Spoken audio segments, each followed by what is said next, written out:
Assalamualaikum warahmatullahi wabarakatuh. Saya Dewi Zakia dengan NPM 2180 10 13 067.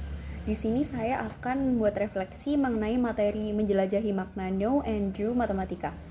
Dari video yang Bu Ika jelaskan, saya sudah membuat refleksi yang diantaranya ada 5 poin utama. Yang pertama ada do, yang bisa diartikan juga berbuat atau melakukan, mengerjakan, dan sebagainya. Di mana dalam do ini terbagi juga dari beberapa poin. Yang pertama ada memecahkan masalah. Seperti halnya setiap kita menemukan atau diberikan mengenai materi matematika, pasti kita akan menemukan sebuah soal di mana soal itu adalah suatu masalah.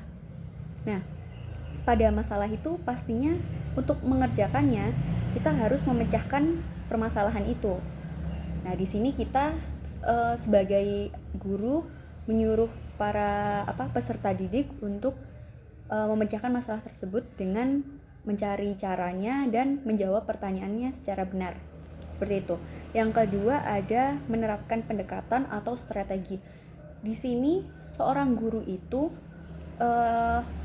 harus menerapkan pendekatan atau strategi yang cocok dengan pembelajarannya. Misal anak-anaknya itu ramai atau anak-anak itu tidak dapat menerima materi matematika yang disampaikan oleh guru dengan baik. Nah, bagaimana seorang guru itu mencari pendekatan atau strategi yang pas dan sesuai dengan kondisi kelas tersebut agar para peserta didik dapat menerima materi dengan baik dan dengan jelas tentunya. Yang ketiga ada memberi solusi atau pengarahan.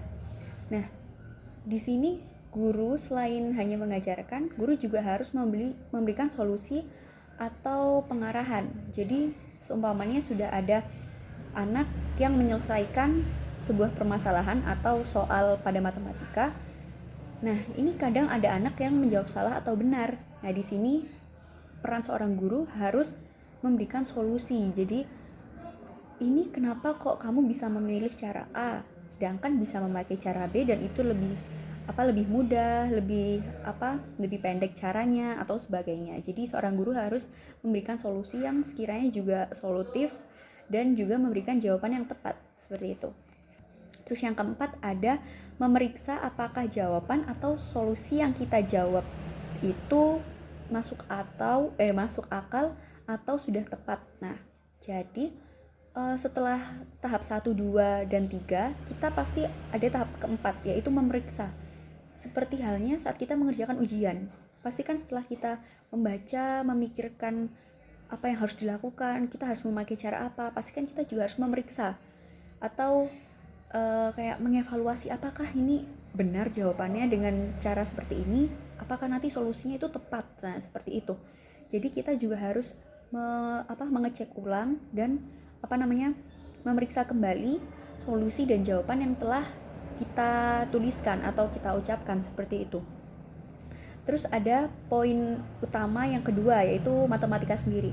Matematika sendiri itu adalah proses dan konsep dalam bernalar yang polanya itu teratur dan logis. Nah, matematika sendiri itu adalah konsep dan proses yang di dalamnya itu kita menggunakan nalar, di mana pola-pola dari matematika itu sifatnya itu teratur dan logis. Jadi matematika itu harus dinalar dulu, terus dengan nalar itu kita juga harus berpikir logis, bukan yang tidak logis.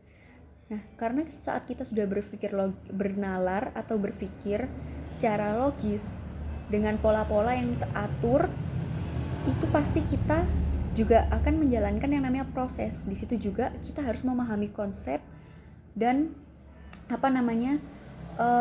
harus memahami apa yang sudah diterangkan pada materi tersebut, seperti itu. Jadi matematika itu intinya adalah proses dan konsep yang polanya itu teratur dan dinalar atau difikirkan secara logis, seperti itu. Matematika itu juga terdapat sekitar 3 poin di dalamnya, yaitu menemukan. Nah, menemukan ini jadi kita itu sebagai guru, kita itu juga harus memberikan suatu soal yang sekiranya cocok dan masuk dengan materi apa yang kita sampaikan. Kadang ada guru yang menjelaskan materi A gitu ya, tapi si guru tersebut itu memberikan materi soal masuk ke dalam materi B, maka anak-anak akan bingung dan tidak menemukan bagaimana cara penyelesaian dan bagaimana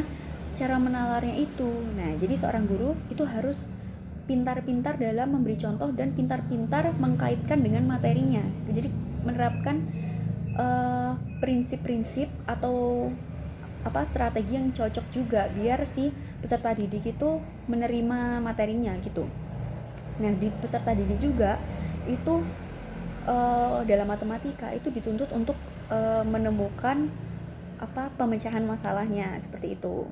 Terus yang kedua ada mengeksplorasi, di mana juga mengeksplorasi itu diartikan mencari atau menelaah. Nah, jadi sebelum peserta didik itu kayak menemukan jawaban atau solusi pada permasalahannya, peserta didik ini tuh juga harus menelaah atau mengeksplorasi dulu persoalan ini atau permasalahan tersebut agar nanti jawaban atau solusinya itu sesuai gitu. Yang ketiga ada memahami. Nah, tadi kan matematika itu ada proses dan konsep. Nah, konsepnya itu harus dipahami baik dari pengajar atau gurunya dengan peserta didiknya. Jadi dua arah ini harus saling memahami gitu. Jadi nggak cuma gurunya aja, tapi juga murid-muridnya itu juga harus memahami tentang konsep matematika tersebut. Nah, yang poin utama ketiga ada lingkungan kelas matematika. Nah, di sini lingkungan kelas matematika itu ada beberapa poin juga. Yang pertama ada menciptakan ruang kelas yang mendukung pembelajaran matematika atau mendukung terciptanya pembelajaran matematika, di mana seorang guru itu harus pandai-pandai menciptakan suasana kelas yang sekiranya itu kondusif dan memudahkan para peserta didiknya untuk menangkap matematika yang dijelaskan oleh guru itu dengan baik. Jadi baik menciptakan ruang kelas yang baik itu misalnya dengan pola tempat duduk seperti itu, kayak dibuat letter U gitu, biar nanti guru ada di tengah-tengah, terus yang bagian kanan, kiri, dan depan itu bisa mendengarkan suara guru lebih baik seperti itu. Kadang kalau berjajar kayak 1, 2, 3, 4, 5 gitu, kebanyakan yang bagian belakang mengantuk atau jadi yang depan aja yang paham. Nah, itu kan kurang kondusif dan kurang efektif untuk gurunya menyampaikan materi seperti itu. Yang kedua ada guru guru bisa memberi fasilitas yang dibutuhkan siswa.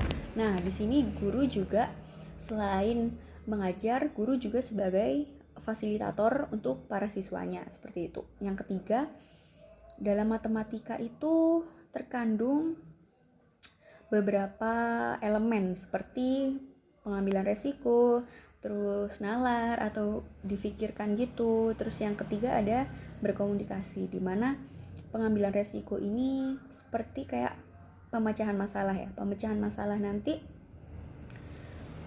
sebenarnya saya sebagai seorang murid, wah ini soalnya kayak sepertinya cocok dengan cara A, padahal bisa memakai cara A, B, C, dan D seperti itu ya. Nah, tapi bagi saya itu cocok pakai A. Ternyata ada yang lebih mudah dan lebih tepat dan pasti jawabannya ada pada cara B. Nah, ini kan pengambilan resiko. Jadi jawaban nanti yang dihasilkan atau solusi yang dihasilkan kadang bisa tepat, bisa kurang tepat seperti itu. Jadi ini pengambilan resiko.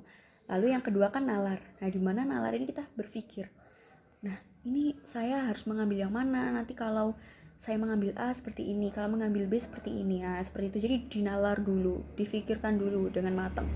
Terus yang ketiga ada berkomunikasi, di mana matematika ini kita juga perlu komunikasi. Kadang kita waktu berdiskusi gitu tentang matematika, jadi misal peserta didik dengan peserta didik itu melakukan diskusi, itu kan pasti melakukan komunikasi. Nah, itu sangat penting sekali karena dalam komunikasi itu akan menimbulkan ide-ide baru yang bermunculan seperti itu. Lalu ada juga matematika sendiri itu berkaitan dengan teori dan praktek. Nah, seperti tadi. Jadi proses itu sebagai praktek dan konsep itu sebagai teori. Nah, jadi selain kita peserta didik itu pintar dalam teorinya atau konsepnya, peserta didik itu juga harus pandai dalam prakteknya atau dalam prosesnya itu dia juga bisa melaksanakan dengan baik, seperti itu. Jadi prakteknya ini dengan eksplorasi pemahaman, pemecahan masalah, dan bernalar itu tadi. Jadi 3 komponen dalam matematika itu dijadikan satu, seperti itu. Nah, di mana juga yang lingkungan kelas ini itu untuk jawaban itu tidak diberikan dalam suatu teks, tapi dengan penalaran dan pembenaran untuk menentukan jawaban itu benar atau salah. Jadi tidak semua jawaban matematika itu berbentuk teks gitu. Nah, terus habis itu ada juga teori-teori yang dia itu berkaitan dengan matematika. Misal teori Piaget yaitu konstruktivisme. Nah, di mana matematika itu dibentuk atau dibangun bukan langsung dipakai. Jadi seperti ini, gampangnya itu, jadi kayak ilmu matematika itu dibentuk dulu dari awal, kayak 1 ditambah 1 terus 1 tambah 2. Nah, seperti itu. Jadi kayak bertahap dulu, dibangun dengan rapi seperti itu, tapi bukan langsung dipakai. Kadang kan ada orang yang kayak baru punya ilmu sedikit, tapi semuanya gini, ada anak itu baru bisa tambah-tambahan gitu ya, atau penjumlahan seperti itu, tapi dia sudah mengerjakan yang di dalamnya itu udah soalnya yang kombinasi, ada penjumlahan, perkalian, akar, kuadrat, dan sebagainya, atau log atau logaritma dan semacamnya. Nah, kan otomatis ini kurang relevan gitu loh. Karena apa? Jadi kan pemahamannya itu harus dibentuk dulu dan dibangun. Jadi ditata dulu satu persatu. Jadi misal diajarkan dulu penjumlahan, pengurangan, terus perkalian, pembagian, seperti itu. Habis itu nanti untuk akar, habis itu untuk ini baru nanti logaritma seperti ini. Nah, baru nanti kalau udah semuanya, baru kan anak ini bisa mengimplementasikan pada soal yang kombinasi itu tadi. Jadi kayak tambah-tambah, dia udah bisa tambah-tambahan aja langsung dia pakai di soal yang kombinasi. Nah, itu kurang gitu loh. Jadi harus dibentuk dulu, bukan langsung dipakai gitu. Yang kedua ada teori Vygotsky, yaitu sosiokultural, di mana belajar itu memindahkan ide-ide pembelajaran sosial ke ranah psikologisnya sendiri. Ada juga dalam Vygotsky yaitu ZPD atau ZPD, yang kepanjangan itu adalah Zone of Proximal Development, seperti itu. Nah, untuk penerapannya sendiri, pemecahan masalah itu harus sesuai dengan dunia anak-anak. Soalnya kalau seperti ini, jadi seorang guru kan makanya harus menggunakan penerapan atau strategi, pendekatan atau strategi gitu kan. Nah, ini harus disesuaikan dengan umur anak-anaknya atau kondisi anak-anaknya. Karena kalau enggak, seumpamanya saya mengajar anak kelas 2 tapi saya melakukan pendekatan atau strategi untuk anak kelas 5, nah kan itu otomatis anak-anak kelas 2, kelas 3 yang di bawah kelas 5 itu tidak akan mengerti gitu loh apa yang saya ajarkan. Seperti itu. Terus ada poin utama yang keempat, itu ada keuntungan belajar matematika. Nah, matematika itu nggak cuma merugikan kita, selain kan kadang ada anak yang mikir, aduh matematika ini susah sekali, seperti ini, gini-gini, bikin saya pusing gini.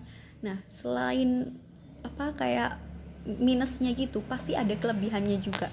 Nah, di sini ada beberapa keuntungan untuk belajar matematika. Yang pertama ada diskusi kelas, di mana jika matematika ini kan kadang ada melakukan diskusi kelas.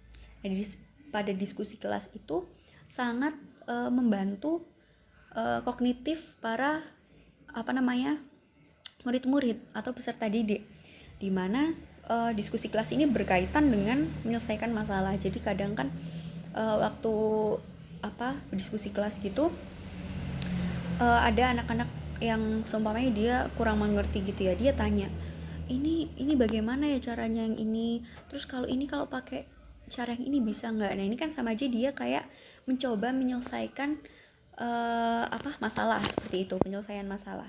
Nah terus yang kedua ada menciptakan budaya kelas untuk mengakses pengetahuan yang sebelumnya atau refleksi dari pengalaman belajar yang lalu dengan alat budaya yang ada, jadi pengetahuan yang baru bisa terbentuk. Nah di sini jadi keuntungan belajar matematika itu juga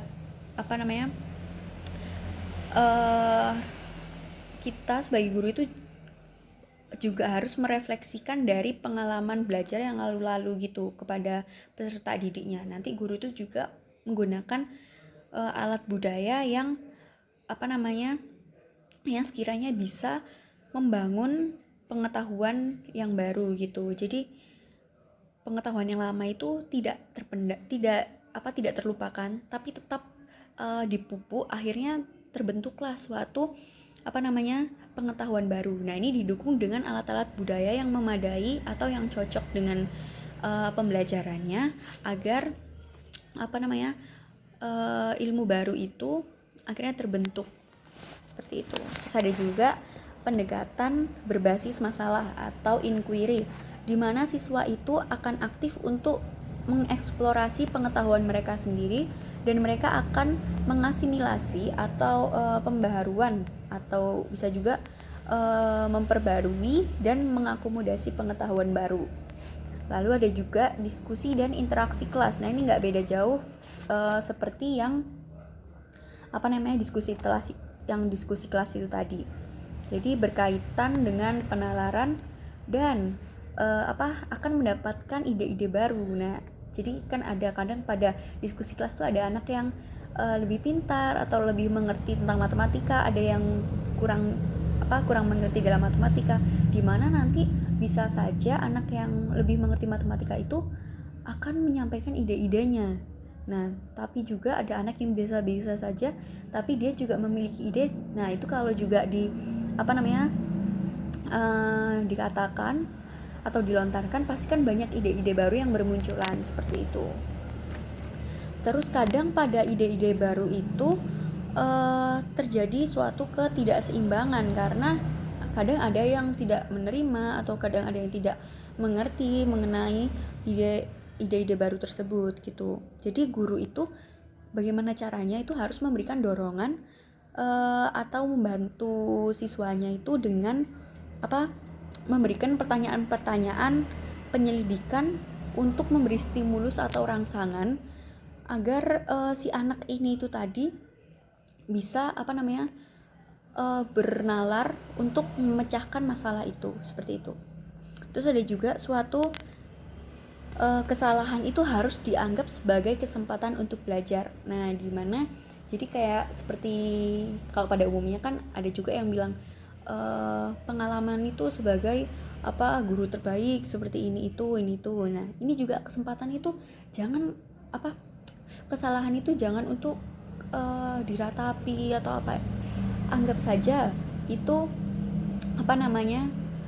percobaan pertama kita. Pasti percobaan pertama itu ada gagalnya, dimana percobaan selanjutnya pasti kalau kita mau mengambil hikmah dan mau mempelajari lagi, pasti kita akan mendapatkan yang terbaik atau kesuksesan seperti itu. Jadi kesempatan belajar itu jangan sampai berhenti meskipun kita gagal, seperti itu.